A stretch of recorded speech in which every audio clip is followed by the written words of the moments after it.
Jæja, venir, komið sæl. Þá það þriðja og síðasta kvöldið hjá okkur, núna í kvöld. Og ég hef kosið að kalla þetta Asasel og 1000 ár opinberunarbókarinnar. Og það skýrist nú eftir því sem ég fer yfir efni, hvers vegna ég hef valið þennan titil.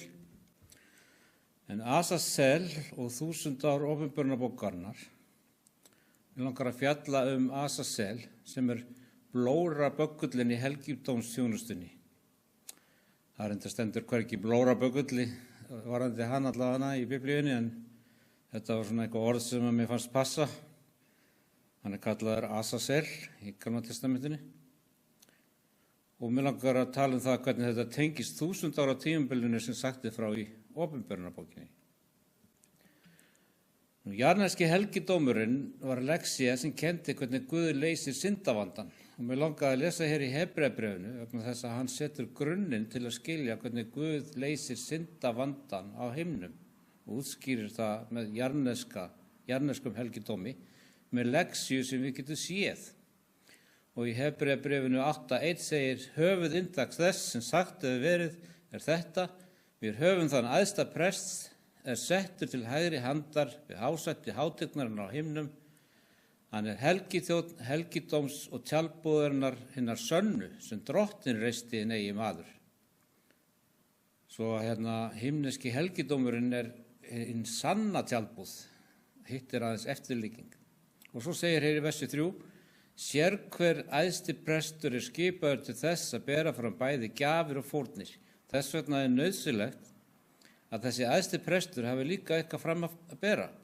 Og væri hann nú á jörðu, myndi hann alls ekki vera prestur þar sem þeir eru fyrir, sem samkvæmt lögmálinu bera fram gjafirnar.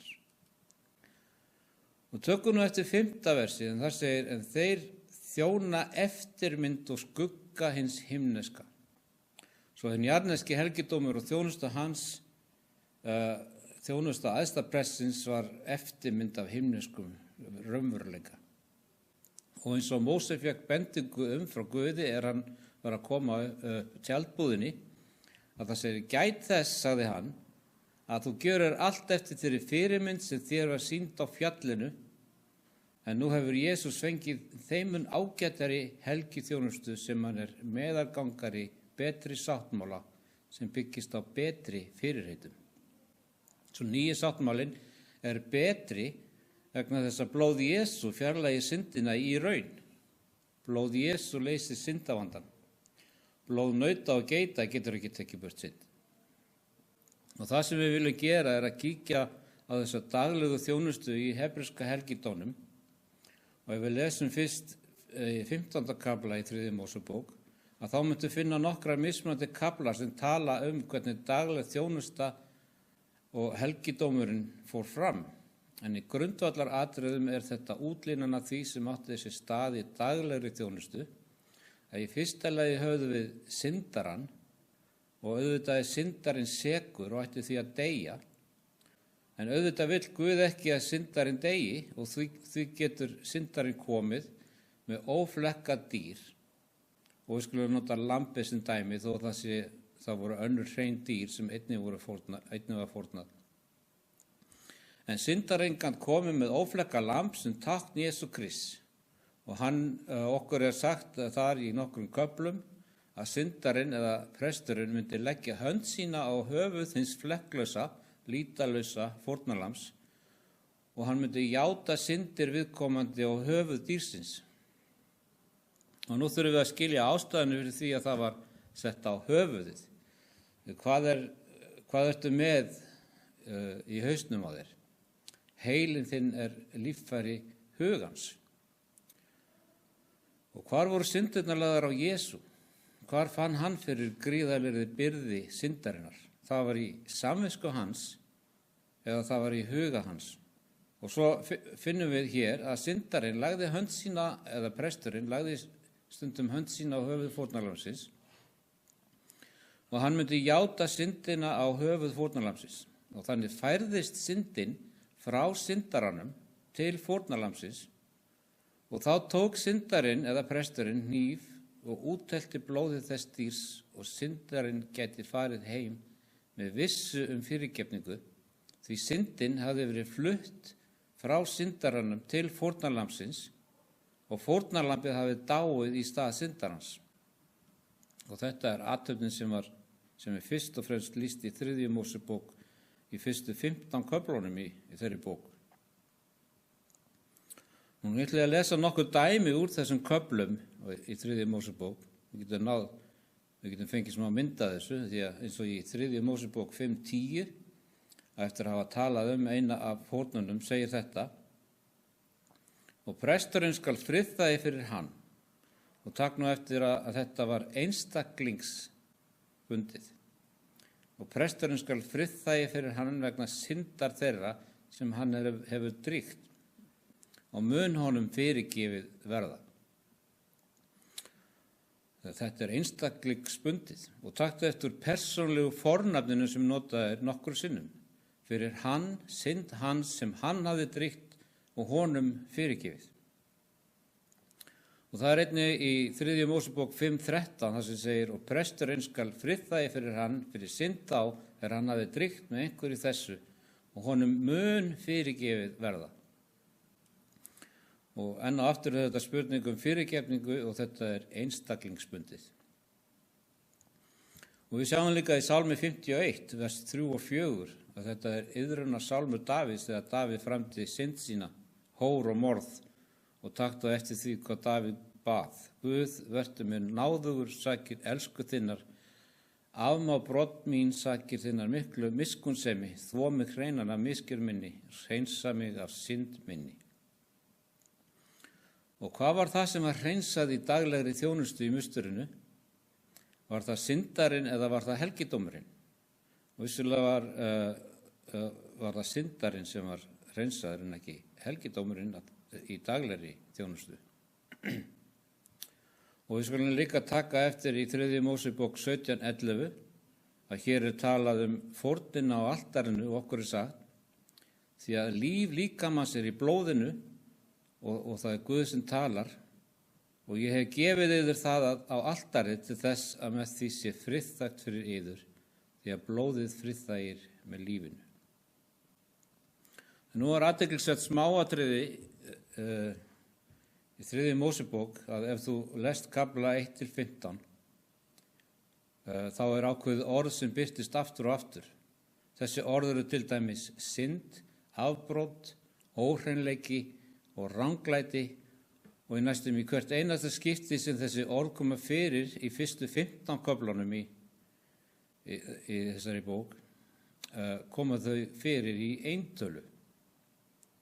Með öðrum orðum, þetta er ekki syndir, þetta er ekki syndir, þetta er ekki misgjörðir. Þetta er synd og afbrot og óhreinleiki og ranglæti. Og ástæðan er svo að í daglegri þjónustu ertu að takast á við einstaklingin. Einstaklingun, hann þarf fyrirgefningu. Hann þarf að hreinsast. Og nú skulum við líta á uppfyllingu á þessu. Hvað er það sem uppfyllti þessa athafnir sem við höfum lesið í Gamla testamentinu? Hvernig var dagleg þjónusta uppfyllt með einstaklingunum? Við lesum eins og í 1. Jóhannesarbréfi 1:9: ef við játum syndir vorar þá hann trúr og réttlátur svo að hann fyrirgefur á syndirnar og hreinsar á svo öllu ranglæti. Þannig ef við játum syndir okkar, hvern hreinsar þá Jesú? Hreinsar hann helgidóminn? Nei, hann hreinsar okkur af öllu ranglæti og hann fyrirgefur syndina. Það gefti til dæmis hér í Postulasögunni 2:38. Enn og aftur var dagleg þjónusta einstaklingsbundin. Einstaklingurinn var hreinsaður. Það segir hér, Pétur sagði við þá: gjörið iðrun og látið skýrast hver og einn í nafni Jesú Kristi fyrirgefningar synda yðar. Þetta er einstaklingsbundið. Og svo segir: látið skýrast hver og einn í nafni Jesú Krist. Og af hvað ástæðu? Til fyrirgefningar synda yðar.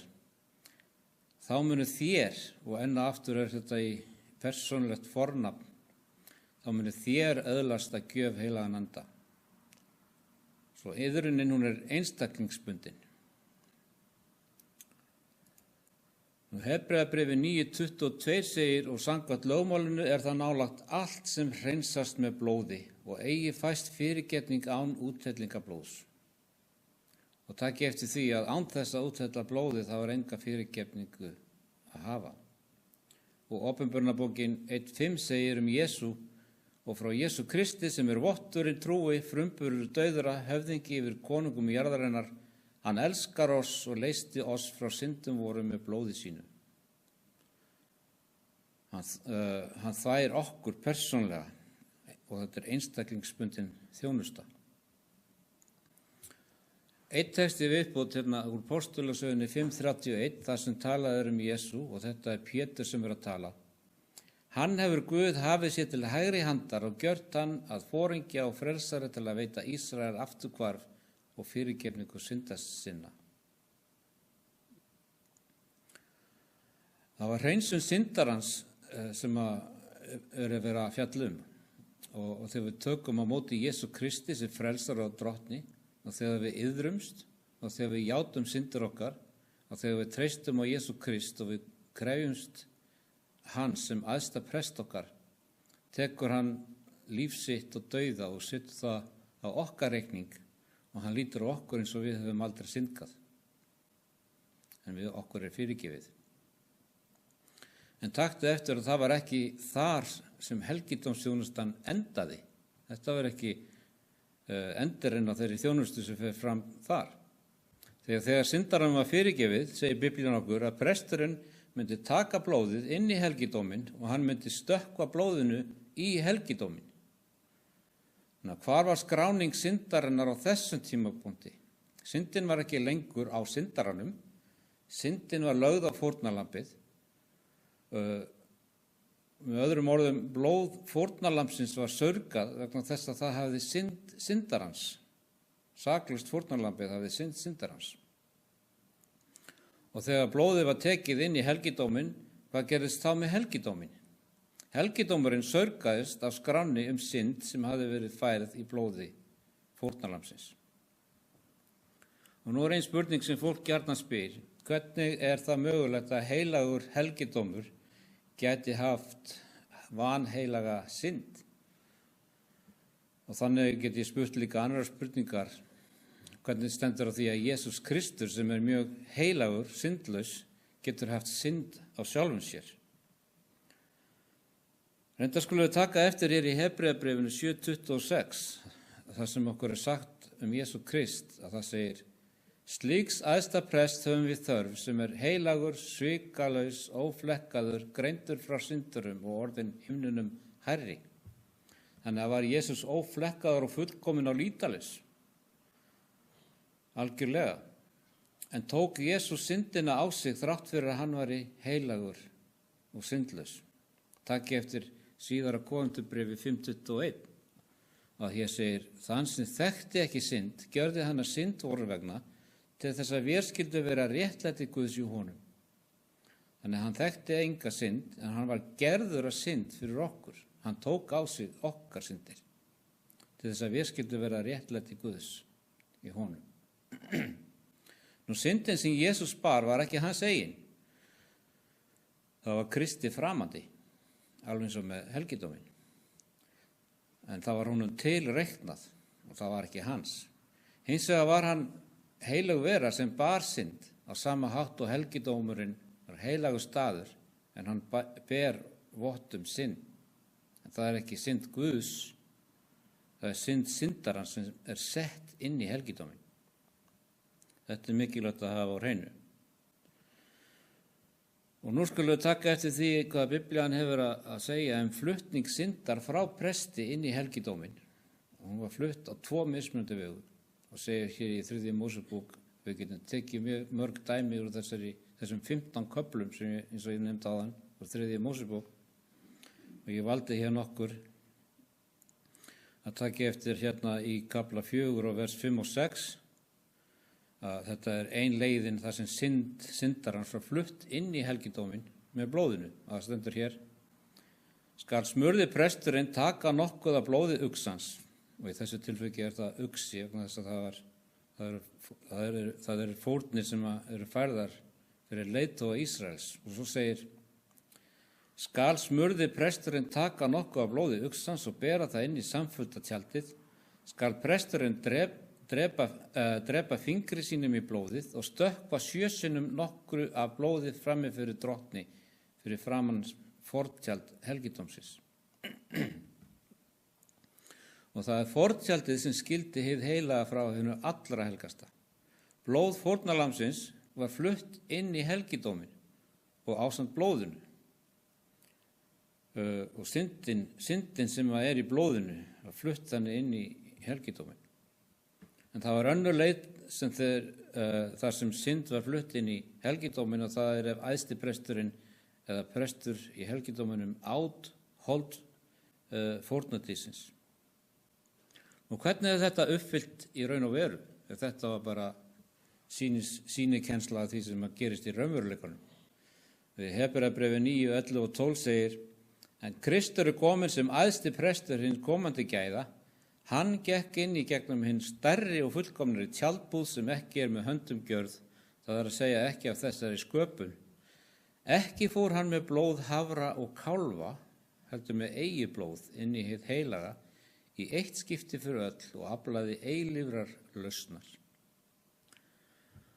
Þannig að þegar presturinn gekk inn í það heilaga og stökkti blóðinu, táknaði þá staðreynd að Jesús tekur blóð sitt inn í helgidómin, og þegar við syndum, þá er synd okkar flutt til Krists og Kristur flyttur syndina inn í helgidómin. Þannig að þetta er skráð í helgidóminum, og blæjan, þar sem að blóðinu var skvett á, það táknar með öðrum orðum bækur himinsins, þar sem allt er ritað niður. Og Jesús sagði í Mattheus 12:37 að því að af orðum þínum myndu sýknaður og af orðum þínum myndu sakvældur verða. Heldur hann skrá yfir verk okkar? Biblían segir að við verðum dæmd af verkum okkar. Og predikarinn 12, síðustu 2 versin segja að jafnvel henni leynilegu hlutir verði leiddir fram í dóminum. Þannig að með öðrum orðum, hann hefur nákvæma skráningu eða skrá yfir syndirnar sem hafa komist inn í helgidóminn með blóðinu. Nú ekki halda að þetta sé eitthvað slæmt fyrir þig. Syndir mínar eru skrifaðar þarna uppi. En ef þú setur þær í helgidóminn í gegnum blóðið, þarftu ekki að hafa áhyggjur, því að ef þú setur þær ekki í helgidóminn, iðrast og játa þær inn í helgidóminn með blóðinu, þá hefurðu syndina ennþá á sjálfum þér. Svo verður bara vissum að þú komir til Jesú Krist djarflega og þú sendir syndirnar inn í helgidóminn, svo að þegar þær eru skrifaðar í bækurnar sé fyrirgefið skrifað við hlið syndana í bókinni. Og nú þegar syndirnar voru fluttar inn í helgidóminn, hvað gerðist þá með helgidóminn? Helgidómurinn sörgaðist af synd. Það voru fyrirgefna syndir, en syndirnar voru samt skráðar í helgidóminum. Svo hvað þurfti að gerast? Á einhverjum tímapunkti þurfti helgidómurinn að vera hreinsaður af syndaskráni. Nú hafði syndaránum þegar verið fyrirgefið. Já, hún var vissilega fyrirgefið. Og gæti syndarinn farið heim og sofið vel, algjörlega. Syndarinn gat haft hreina samvisku vegna þess að hann hafði borið syndir sínar framfyrir málsvara sinn í helgidóminum, og talsmaðurinn hafði sett syndirnar í helgidómin, hölið blóði sínu, og það eru góðar fréttir. Sumir segja að aðventistar þeir hafa enga vissu hjálpræði vegna þess að þeir trúa að syndir þeirra séu skráðar á himnum. Já, þær eru skrifaðar á himnum, en þær eru huldar blóði sem er með góðar fréttir. Því að þú veist að ef það er ekki þarna uppi, hvar eru þær þá? Þær eru þá hér, þær eru þá á þér sjálfum. Best er að senda þær þangað upp, því það er þín mesta trygging. Með iðrun og með játningu og með því að treysta á verleika Krists.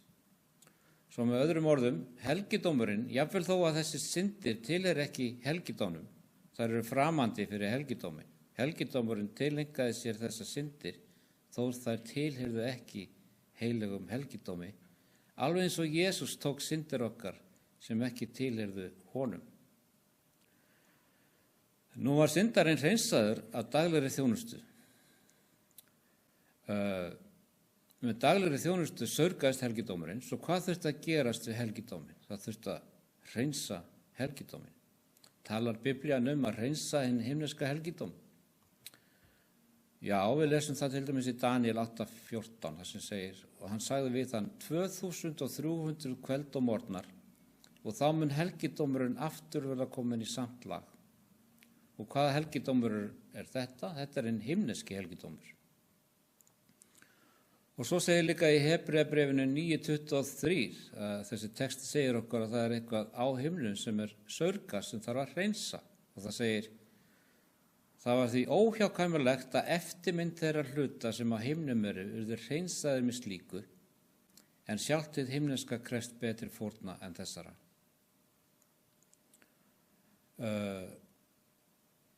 Jarneski helgidómurinn, hann var hreinsaður með blóðinu sem var úttelt.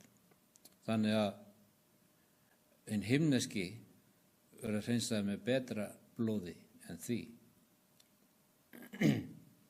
Nú, hvenær var helgidómurinn hreinsaður?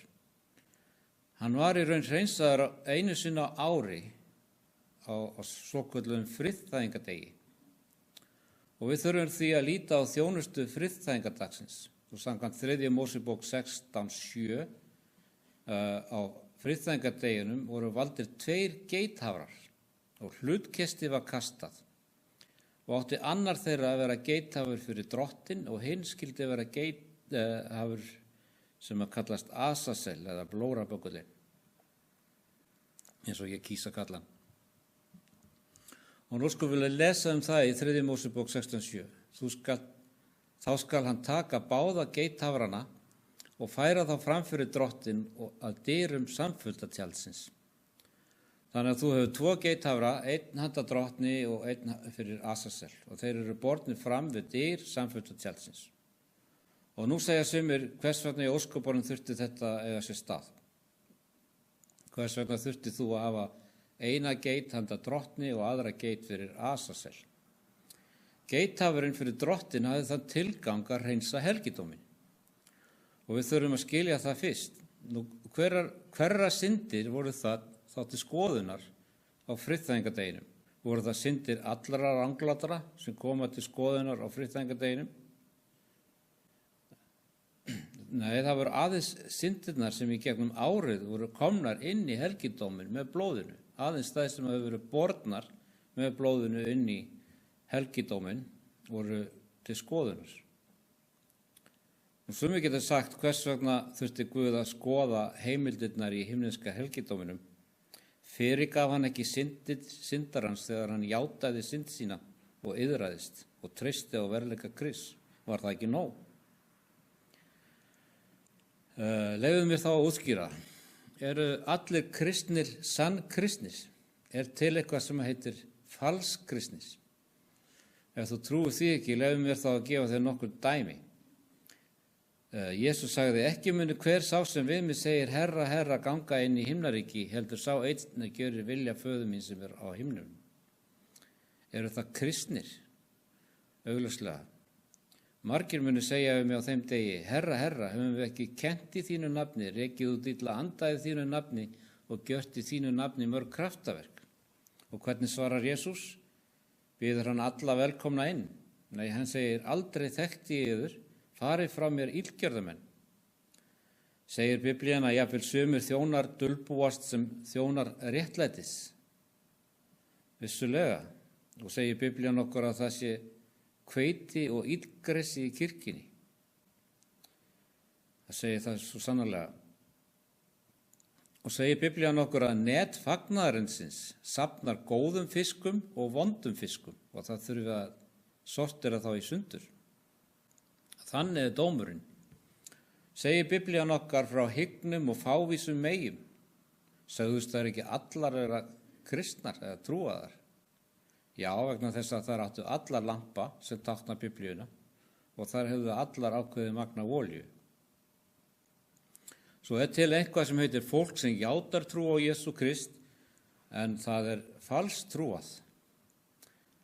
Það virðist vera hægt að draga það ályktun út frá þessum textum.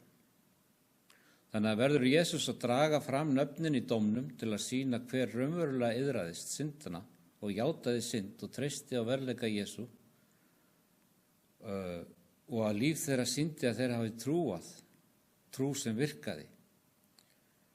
Það lítur þannig út. Með öðrum orðum, tilgangur dómsins er að leiða í ljós hvort iðrun hafi verið sönn eða ekki og aðeins þá sem játa nafn Jesú Krist í raun jafnvel litið á. Aðrir, það er ekkert litið á aðra. Á stigi dómsins, því að eins og ég nefndi þegar Jesús kemur, hann ætlar að fara með það heim, svo það er brýnt að ákveða hver á rétt á að fara með honum heim. Og hann þarf að opinbera alheiminum að þessir eru mínir. Þannig ætlar hann að opna skrárnar og hann mun sýna hvort þeir hafi verið ósviknir eða ekki. Og himnesku verurnar munu segja allt sé í lagi. Þessir eru ósviknir en hinir eru falskir. Og því voru 2 geitur valdar og taktu eftir í 3. Mósebók 16, 8 og 9 að hér segir og Aron skal leggja hluti á báða hafrana, 1 hlut fyrir drottin og hinn annan hlut fyrir Asazel. Og Aron skal leiða fram hafurinn sem hlutu drottins féll á og fórna honum í syndafórn.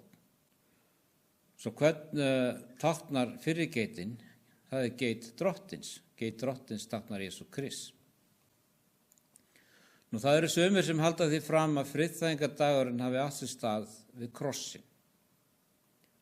En það er aðeins einn þáttur í þessari friðþægingadegi sem var uppfelldur við krossin. Fórna þáttur friðþægingadagsins var uppfelldur á krossinum. Hann dó í eitt skipti fyrir öll. Með öðrum orðum, blóð Krists á krossinum fyrir 2000 árum er blóðið sem hann notar til að hreinsa helgidóminn. Þannig að það er fórnar þáttur friðþægingadagsins sem fór fram þá. En það þýðir ekki að allt varðandi friðþægingadaginn hafi átt sér stað á krossinum.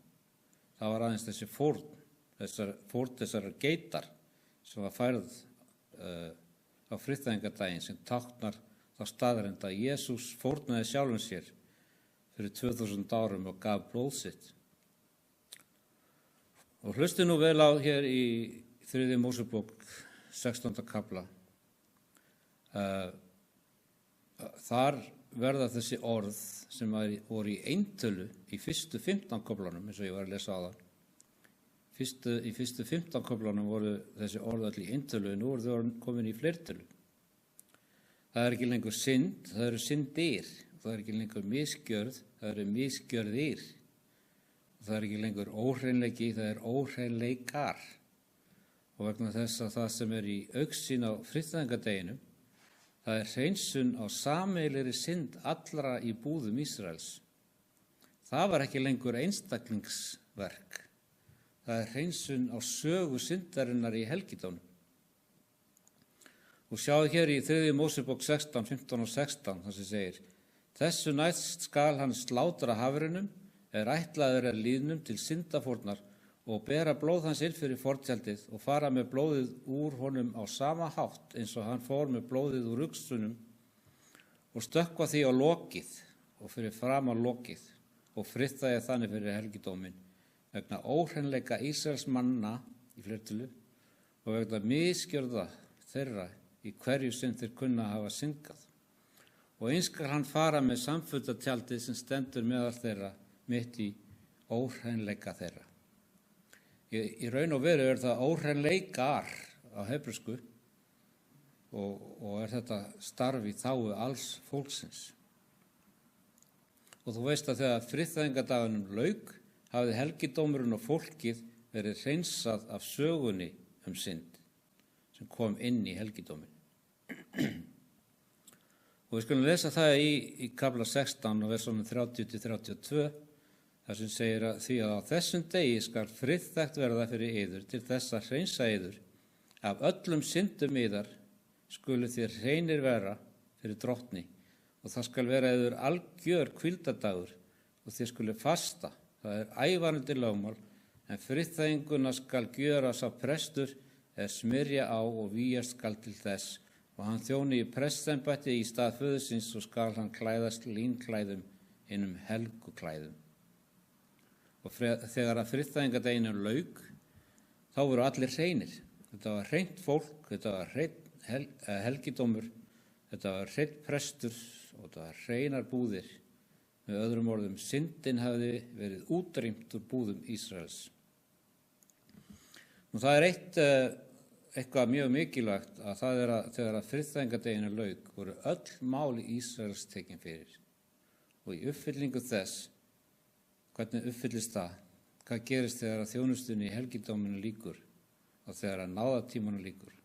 Þegar helgidómurinn hefur verið hreinsaður. Er einhver dagur að koma þegar að Guð ætlar að loka helgidómsþjónustunni og hann mun segja: hinn ranglati haldi áfram að fremja ranglæti og hinn saurugi saurgi sig áfram og hinn réttláti stundi áfram réttlæti og hinn heilagi helgist áfram. Svo við lesum hann í Opinberunarbókinni, 22. kafla. Getum við fært syndir okkar til helgidómsins í dag? Getum við enn játa syndir okkar og fengi fyrirgefningu og láti þær syndir falla undir blóðið í helgidóminu? Við getum það enn. En sá dagur er að koma, við getum ekki framar flutt syndina inn í helgidómin. Takk eftir hér í Opinberunarbókinni 15, 5-8.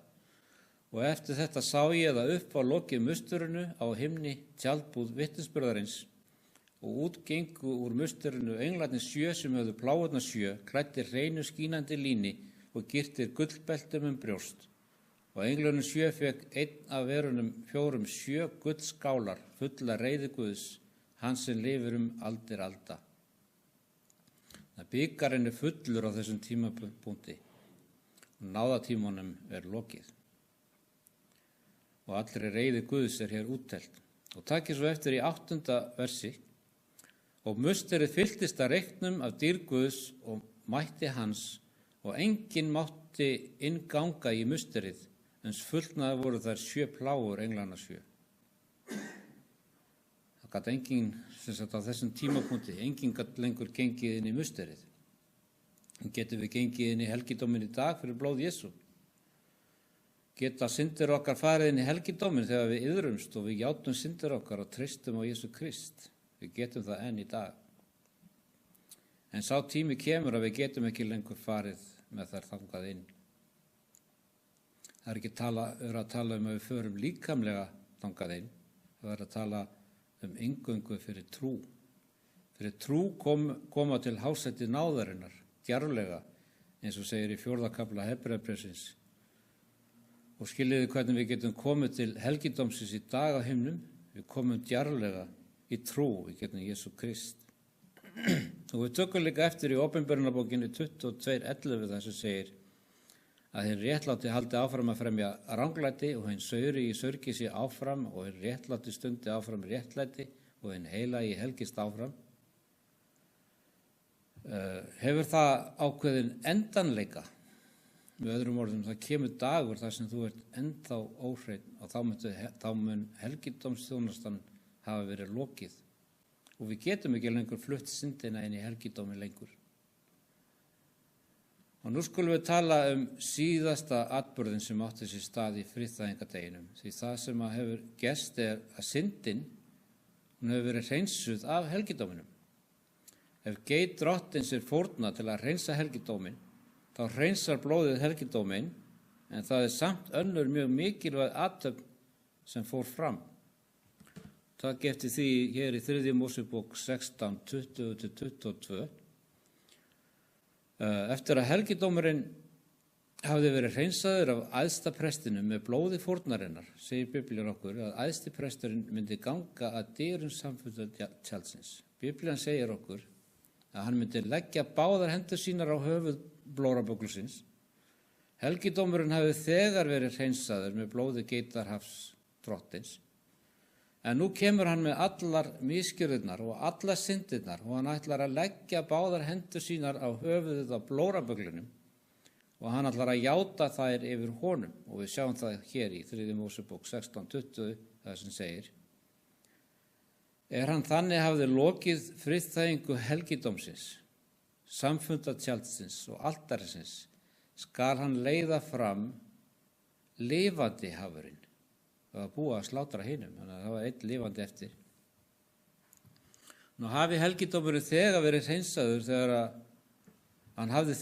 hreinsaður þegar blóraböggulsathöfnin fer fram og blóraböggulinn bjargar ekki Ísrael. Frelsun og hreinsun helgidómsins hefur þegar átt sér stað. Og takk eftir hér í versi 21, þar sem segir að Aron skal leggja báðar hendur sínar á höfuð hins lifandi hafurs og játa yfir honum öll afbrot Ísraelsmanna og allar misgjörðir þeirra í hverju sem þeir kunna hafa syngað. Og hann skal leggja þær á höfuð hafursins og senda hann út í eyðimörk með manni sem til þess ferðabúinn. Og hafurinn skal bera á sér öll afbrot þeirra til óbyggða og hann skal sleppa hafurinnum á eyðimörk. Og takk eftir, þetta allt í fleirtölu. Syndirnar í fleirtölu, misgjörðirnar í fleirtölu.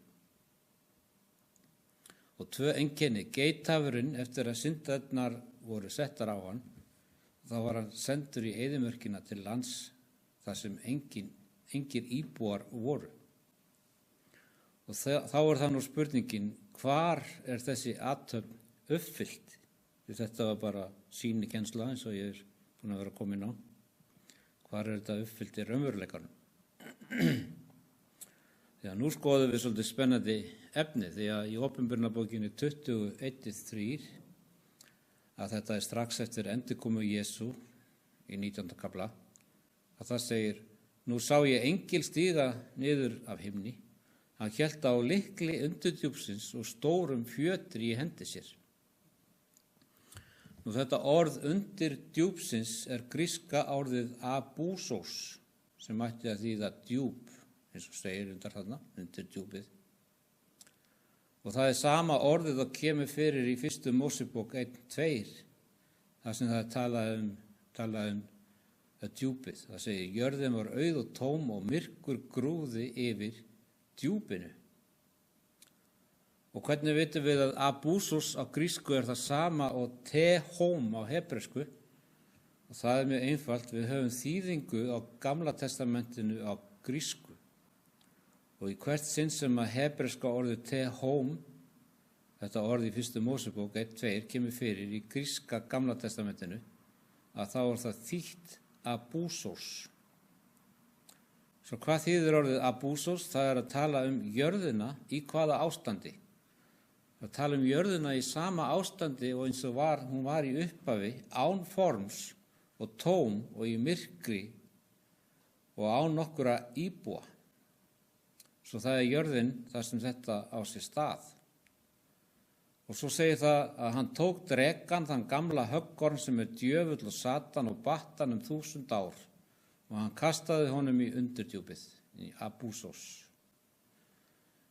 En enn og aftur sama orðið, staðurinn þar sem myrkrið og það óregla og það tóm og það enginn á lífi. Því sköpunin hefur ekki átt sér stað eins og þessu lýst í 1. Mósebók. Og svo segir í versi 3: og læsti og setti innsigli yfir svo að hann leiddi ekki fram að þjóðirnar afvega allt þessir fullnuðust 1000 árin og eftir það að hann að vera leystur stuttastund. Reyndar þá sá Jeremía jörðina í þessu ástandi. Það takt eftir hér í Jeremía 4:23-25 að það mjög svipuð orð. Hann lýsir því hvernig jörðin verður þegar að Jesús kemur til jarðar og þessum djöfullin muni vera bundin í 1000 ár. Og hann segir: Ég leit jörðina og sjá, hún var auð og tóm, ég horfði til himins og ljós hans var slökknað. Ég leit á fjöllin og sjá þau nötruðu og allar hæðirnar þær bifuðust. Ég litaðist og sjá þar var engin maður og allir fuglar himinsins voru flúnir. Hann að lýsa þessu ástandi, sama ástandi og vorum að þessum í Opinberunarbókinni.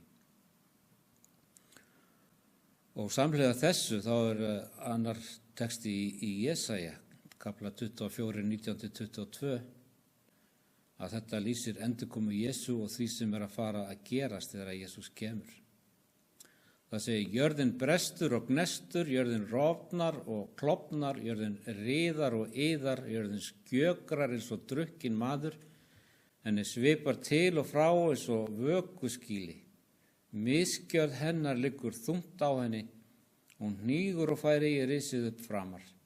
Á þeim degi mun Drottinn vitja hers hæðana af hæðum og konunga jarðarinnar á jörðu og þeim skal varpað verða í gryfju, eins og fjötruðum bandingjum og þeir skulu byrðir verða í diflísu. Eftir langa stund skal þeim hengt verða og þá mun máninn fyrirverða sig og sólin blygðast sín, því að Drottinn allsherjar sest að völdum á Sínaí fjalli og í Jerúsalem og fyrir andliti öldunga hans með dýrð ljóma. Nú talar 20. kafli Opinberunarbókarinnar Satan sem lokaður inn í fangilsi. Við vorum að lesa það áðan. Og hversu lengi hann lokaður í fangilsi? 1000 ár. Og svo eftir 1000 árin birtist nýja Jerúsalem og ef þú lest Opinberunarbókina 21 og 22 og hér hefur þú það líka. Það segir Drottinn allsherjar sest að völdum á Sínaí fjalli og í Jerúsalem. Það er Opinberunarbókin 21 og 22. Og fyrir augliti öldunga hans mun dýrð ljóma. Og tökum nú eftir hér í 3. Mósebók 16, 7 og 8. Það segir að þá skal hann taka báða geithafrana og færa þá fram fyrir Drottinn að dyrum samfundartjaldsins og Aron skal leggja hluti á báða hafrana, einn hlut fyrir Drottinn og hinn annan hlut fyrir Asasel. Hvernig getum við sagt að báðir eru fyrir Drottinn? Augljóslega er annar fyrir Drottinn og hinn er fyrir þennan blórabökul. Svo í raun þú hefur einn sem táknar Jesú og hinn sem táknar óvinn Jesú Krist. Og nú segja sumir aðventistar, þeir trúa því að djöfullin sé frelsari þeirra, vegna þess að djöfullin ber syndir þeirra. En mundið að fórnin á geithafri Drottins hefði þegar farið fram á þessum tímapunkti. Alla syndirnar hafa þegar verið hreinsaðar af helgidómnum. Og hvað er það sem hreinsaði helgidómin? Það var blóð Krists. Aðeins eftir á hafði þú þennan geithafur sem ber syndirnar, því hann er upphafsmaðurinn og hvatamaður syndarinnar. Ef það hefði ekki verið fyrir hann, væri engin synd í heiminum. Og í 3. Mósebók 16:20 það segir hér, hann þannig hafði lokið friðþægingu helgidómsins. Það er þegar hann hefur þegar framkvæmt hreinsun helgidómsins og það segir samfundartjaldsins og altarsins, skal hann leiða fram lifandi hafurinn. Honum hafði ekki verið slátrað. Syndin hafði þegar verið hreinsuð af fólkinu og helgidómurinn hafði þegar verið hreinsaður. Og enn fremur var geithafurinn fyrir Asasel, hann var borinn fram lifandi, svo hann gæti ekki friðþægt fyrir syndina. Því að hvað er það sem að friðþægir fyrir synd? Hebreabréfið 9:22 segir okkur að samkvæmt lögmálinu er það nálægt allt sem hreinsast með blóði og eigi fæst fyrirgefning án úthellingar blóðs. Með öðrum orðum, hann var sýndur lifandi, hún var ekki fórnað fyrir synd. Og ef við lesum í Opinberunarbókinni 1, 4 og 5, það segir að Jesús hafi útdelt blóði sínu og hreinsað okkur á syndum okkar. Það hefur með daglega þjónustu að gera. Og síðan fyrst í 3. kafla að þá er Jesús að ganga á milli kertastjakana 7. Hann er í hinu heilaga stað musterisins. Og í köflunum innsiglin sem eru kaflarnir 4-7 þá er Jesús við skoðunarbrauðsborðið. Og í básununum byrja þær með því að Jesús er við reykelsisaltarið. Þannig að þú kannski ert farin að taka eftir því hvernig hann er að hreyfa sig í gegnum musterið. Fyrst og fremst blóðfórn hans í forgarðinum og svo hann með kertastjaka og þá hann við skoðunabrauðsborðið og svo hann við reykjelsisaltarið. Og hvert skyldi hann fara næst? Åpenbarnarbókin 11:19 segir að og musteri Guðs opnaðist, það sem á himni og sáttmálsörk hans birtist í musteri hans. Boðskapur englana 3 og dómurinn, boðskapur okkar skipti heiminum í 2 hópa, alveg eins og boðskapur Nóa. Og svo segir næsti kafli að enginn geti farið inn í musterið, vegna þess að náðatíminn liðinn. Og svo eftir það í næsta kafla höfum við pláurnar, þrengingatímabilið, og eftir lok reynslutímans hefur eftir lok reynslutímans að þá er þetta þrengingatímabil. Og þá kemur það 19. kafla og þú hefur endur komið Jesú. Hann situr á hvítum hesti og herir himinsins koma með honum.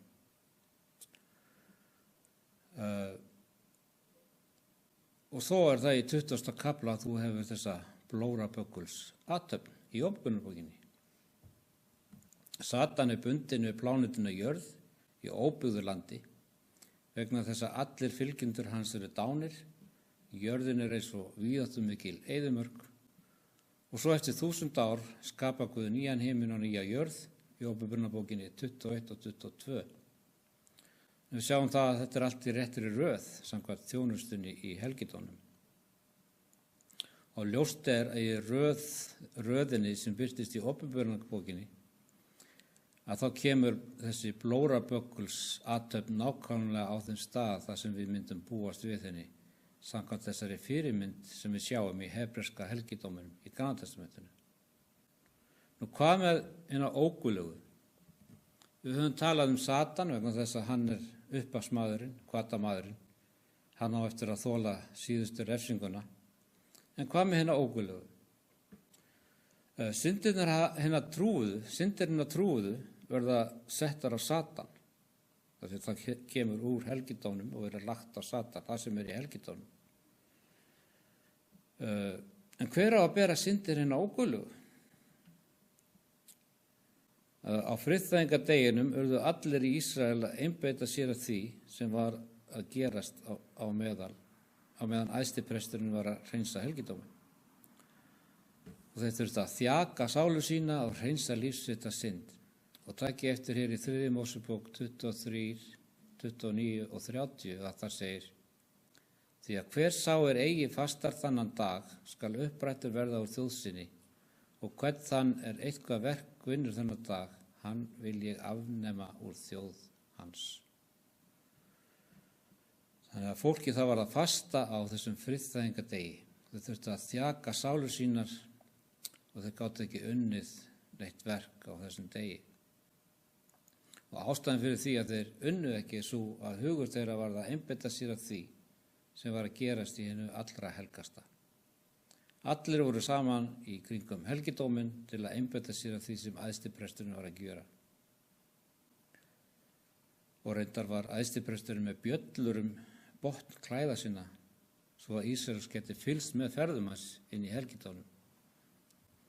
Getum við fylgt Jesú og því sem hann er að gera? Þess vegna gaf Guð okkur fyrirmyndina í Gamla testamentinu svo að við getum skilið hvað Jesús er að gera í dag. Og takk eftir í Jóel 2, 10 og 11, það er talað endurkomu Krists og það segir: Fyrir henni nötrar jörðin, himnarnir skjálfa, sól og tungl myrkvast og stjörnurnar missa birtu sína. Og drottinn lætur raust sína þruma yfir öndverðum liði sínu, því að herlið hans er afar mikið, því að voldugur er sá sem framkvæmir hans boð. Já, mikill er dagur drottins og mjög ógurlegur, hver getur afborið hann? Og svo ef þú heldur áfram að lesa, þá tökum við eftir að í Jóel 2:12 það er verið að lýsa friðþægingardeginum. Og vers 10 og 11 verið að tala endurkomu Krists og síðan vers 12 til 17 undirbúningnum og það segir: En snúið yður nú til mín, segir drottin, af öllu hjarta, með föstu, gráti og kveini. Sundur yfir hjörtu yðar en ekki klæði yðar og hverfið aftur til drottins Guðs yðar til að því að hann er líktsamur og miskunnsamur, þolinmóður og gæskuríkur og iðrast hins illa. Hver veit nema hann iðrist aftur og láti blessun eftir sig. Kveði saman líðin, helgi söfnuðin, stefni saman gamalmennunum, safni saman börnum og brjóstmyrkingum, brúðgóminn gangi út úr herbyggi sínu og brúðurinn út úr brúðarsal sínum. Milli forsals og altari skulu prestarnir þjóna drottins gráta og segja, þyrm þjóð þinni drottin. Og þessu er öllu lýst á friðþægingardeginum hvaða viðhorf við ættum að hafa á þessum degi. Við krafti Guðs ættum við að sigrast á syndinni. Og þannig lýkur þessari lýsingu á því hvað verður syndina fyrir rest, hvernig Asasel þarf að taka hana á sig